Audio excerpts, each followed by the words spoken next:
What is up, Stud Squad? It is I, Logan, here to do another top 10 video. Now, this one is our top 10 best LEGO Star Wars, the Clone Wars minifigures LEGO has made. Now, this one is super cool. This was arguably the hardest one. Now, this is because LEGO's made, I believe, over 70 Clone Wars sets, which is amazing over the course of around 10 years now. It's been absolutely great. It's been awesome. The Clone Wars has been an amazing franchise with loads of amazing figures, and it was extremely hard to choose a winner. But the only thing is, I am not including unnamed characters, such as, 212 Troopers, 501st Troopers, Jetpack Troopers, Airborne Troopers, those types of things, because there are so many good, like, my whole list would just be dominated by clones, and I don't want to do that. But yeah, so we're going to get right into it with all our named characters, and remember to subscribe, and we're going to get right on into it. Now, first off, at number 10, we have Padawan Ahsoka Tano. This is her backless vest with belt and sash version. That's a mouthful, but this is her 2013 and 14 appearance. So this came in the police gunship, as well as the Embarn mobile heavy tank, or turret. And this one's pretty cool. Now, it came with green lightsabers, came in 2 sets back in 2013, and I think I chose this one over the other Ahsoka for reasons I'll address later in this video. But I think, the torso, the legs, they just nailed it. The back printing, the front print, it all looks just fantastic. The head printing leaves a lot to be desired, and you'll notice I have next to no people where their faces are a prominent feature on the character in this wave, because those Clone Wars characters, they were pretty scary. I mean, those clones, the Anakin, Mace, it's all just, they did terrible with that first few waves. It was not good. But yeah, anyway, that's Ahsoka. She certainly looks the best out of all the Ahsokas in my opinion, so I put her at number 10 because there are just so many good figures. Now let's get into a pretty controversial pick at number 9. Now at number 9, we have Hondo Ohnaka. Now Hondo, I love Hondo. Hondo's great. Now, he came in a single set. He came in Hondo's Pirate Hover Tank. Now, Hondo is pretty cool. He looks like a pirate. He just feels like a LEGO pirate. So you get him with his red nice jacket over his white shirt, his tan legs. The face print they nailed pretty well. I think they could have done a better job probably with, like, the cap. Like, that could have been a custom mold, but sadly they didn't. I honestly was thinking about this, and they totally missed out on an occasion to put out a new Hondo. They could have put him in the new Resistance ITS transport, which would have been absolutely amazing. I don't know why they didn't do it, but, like, that would have been perfect, because, he's in the Disney World ride, I believe. I haven't been yet. But yeah, and then he also has this, like, overcoat type thing. I don't know what those, like, arm things are, but they're neat too. And let's move into the next figure. Next up at number 8, surprisingly, we have Commander Wolf. Now, Commander Wolf came out back in 2011 in one set, I believe the Republic Frigate with Yoda, Ethkoth, and a Wolfpack Trooper or two. Now, he's pretty cool as well. So, he has some nice leg printing. He was one of the, like, first really cool Phase 1 clone troopers. Move up to his torso, he's pretty cool. I mean, this guy's going for, like, $50, which is insane. The value of him is appreciated immensely. I own him, that's why I put him down here. But yeah, so his face print also has his broken out eye, which LEGO didn't have to do, but they did, which was awesome. Like I know they do other commanders recently, like Commander Gree, Commander Gree, and he has a bit of a different face print from other clones, but, they didn't take the liberties they did with, say, Wolf or even Rex to an extent. But yeah, and then his helmet obviously looks like a wolf on there. It looks great. Love him. The Plos Bros are amazing. Sadly, Plo didn't make it on this list, but he did make it onto another part, which we'll address in a second. Next up, at number 7, we have TX-20, or the Tactical Droid. Now, this guy came out back in 2011, I believe in a combat speed. I'm not 100% sure which set this came out in, but yeah, anyway, he's so cool.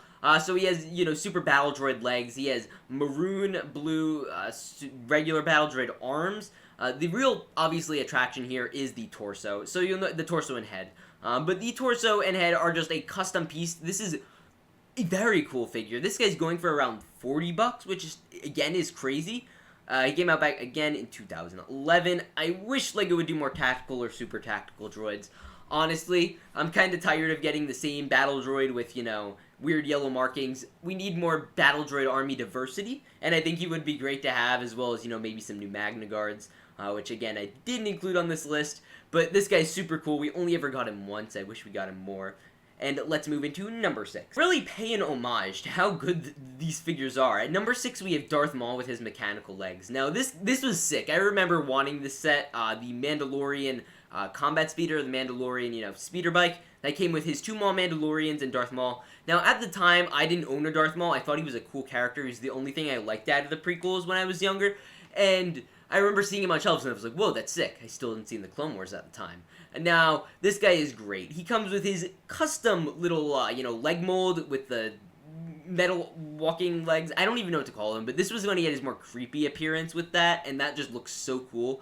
I think it probably should have been more updated to just be a print, because, at that time in the trilogy when he was with the Mandalorians, he had his new legs. And then, move up to his torso, you see he's pretty much not wearing a shirt, and it looks really good. He has his arm printing, which we last saw in the Phantom Menace top 10, which the #1 figure was Darth Maul with his arm printing. And then, moving up, he obviously has a slightly creepy head, which is why he's not at, say, number 5. But it's still cool nonetheless. Again, 2013 set, Darth Maul is indeed epic. Now, at number 5, we have another pretty cool one, and this one is Embo. Now, he's a pretty forgotten figure, and I've owned him in my lifetime, but I think I traded him or something. Embo is cool. Embo is really cool. So he comes with his little dish, defense plate that you could, have him hold in his hand or put on his head, which is super cool. His head print is really neat. It's a really neat alien piece and, is good even if you don't want to use it as Embo. He has his nice, over-shoulder, whatever those are again, that were on Hondo. His torso printing and leg printing are fantastic. They mold perfectly with each other. The maroon legs just work great with the printing. I believe he even has his back printing, which is super cool. And, I think I gave him a bowcaster. I don't know if he came one. I think he did.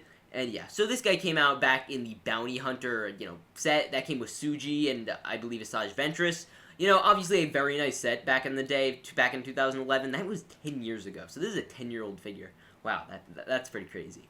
But yeah, anyway, Embo, fantastic. Let's move into number 4. Number 4, we have, I think, a amazingly overrated and underrated figure, and it's Shaak Ti. Now, Shaak Ti is going for close to $100, I believe, 50 to 100, which is crazy. Now, her legs and torso are nothing to be too special, nothing extreme exciting. The, cape, that's nice and all. The head printing is decent, but the real attraction here is obviously the Montrals. She came out back in the Jedi Shuttle, which I do have, and it's a very nice set. This piece was custom at the time, and obviously it's great to get these. I hate how they did use this for Ahsoka, which, again, I'll address in a bit. But it looks fantastic on Shaak Ti. And just a cool figure. Literally nothing else to say other than it is a cool headpiece, a cool figure. And let's move into a really cool figure. We have a figure that's actually going for around $60, $70 now, and it is Pre-Vizsla. Now, Pre-Vizsla, this figure, while a little overrated, it's sick. It's really cool. So he comes with first his custom little printed legs, and then his custom printed torso. Moving up, he has his custom printed cape, which are extremely rare in LEGO. I believe we've gotten one on General Grievous and Lando. Those are the only other times we've gotten printing on capes. So that's phenomenal. The helmet print with the mold is so cool. The head print reflects him nearly perfectly. And I believe this one also came with a weird-looking Darksaber. They could have done a mold for that, but they didn't. Kind of stunk. But yeah, that came out back in 2012 in the Mandalorian Starfighter, I believe, and that's super cool. Can't wait to be getting other versions of Mandalorians like Bo-Katan and Gar Saxon later this year, and I'm just so excited about that. At number 2, we have a figure you probably didn't expect to be on this list, but it is Pong Krell. Now, if you zoom in on his face, it's kind of creepy. I get that. But overall, this figure was pretty revolutionary. Now, first off, you have 2 different torsos which connect to each other. One of them is a lot shorter, and then there are 4 arms. So this was before they did all these things like with Ninjago, or they had Rio from Solo who had the 4 arms. This was revolutionary. Back in 2013, he came with the Z95 Headhunter. And work your way up from the legs to the head. The leg printing's nice. The mold for him is friggin' fantastic. This is such a unique figure, and I think one of the most unique and interesting and detailed out of the whole Clone Wars wave. It still feels like Lego. Now, I've never owned one personally, or I don't even believe I've, held one in my hand. But the practicality, I can't imagine, is great if you want him to have 2 double-bladed lightsabers with the 4 hands. And Lego, it's just not great for flexibility, not known for that. But I can imagine it's very cool. I know this guy's going for around $25, which is better than, 90% of the people on this list. But let's move into our obvious number 1 pick. But before that, we have some honorable mentions. My honorable mentions, I wanted to do our Phase 1 Commander Fox and Commander Cody. They're both obviously very cool. I didn't think they earned, where all these other figures are, but I wanted to, give them a nice mention. Plo Koon, because I believe he's custom and only, unique to the Clone Wars. And, he just has a super cool mold. That's why I gave Plo Koon here. He came back in 2008 was his first appearance. And then finally, the new Ahsoka. Now, the reason I didn't put the new 2020 style of Ahsoka is because of all the problems it has. For instance, the head tail, there are so many problems with that. First of all, it's too long. Second of all, the headband is, printed way too high up. And then on top of that, other minor things like the eyes are blue. I don't know if that's a contrasting thing or they just don't like giving her normal eyes in LEGO. I don't know what that's about. Other small things on top of that, like, the arms just feel way too plain. It makes the figure really feel weird, as well as, the leg printing kind of getting cut off at the bottom. So there's just some minor stuff with that Ahsoka, and I'm just going to leave you guys, to make up your own interpretations of that. But that's why she didn't make this list as opposed to the other ones. And finally, it is time for number 1. Now, at number 1, you guys all saw this coming, but it's Captain Rex in his Phase 2 appearance. This guy's pretty epic. I do not own one. I own like 10 versions of him, but I don't own the official one. But Phase 2 Captain Rex. What a classic figure. What a classic figure. It came out back in 2013 in one set, the Bark Speeder, which I'm pretty sure everyone bought solely for the purpose of getting Captain Rex. Now, while he was pretty highly manufactured. I mean, there were a lot of him because everyone wanted a Captain Rex. But the thing about him is everyone wants one now too, and LEGO has yet to make a Captain Rex for a good while, and that's why this guy's going for $100. So yeah, we'll talk about the figure and then a bit more about his rarity. But yeah, so leg printing's nice, the waist commas are nice, the torso printing is fantastic. And then that, you get a head print, which is super nice. The shoulder comma is awesome. And obviously the real, attraction here is the helmet. Oh my gosh, this is probably one of the best Clone Troopers, period. I think it's better than any custom that I've seen. Clone Army Customs is great, but I think LEGO really knows what they're doing with their stuff. And I honestly cannot wait to eventually get one. My goal this year is to, have one of every Clone Trooper by the end of 2021. So he will be in my collection sometime this year. Can't wait to finally get Captain Rex. And that's going to round it up for this top 10 list of the best LEGO Star Wars The Clone Wars minifigures. If you enjoyed, please remember to subscribe. And also check out some of my new merch. And I'll see you all in the next one. Remember to peace out and stay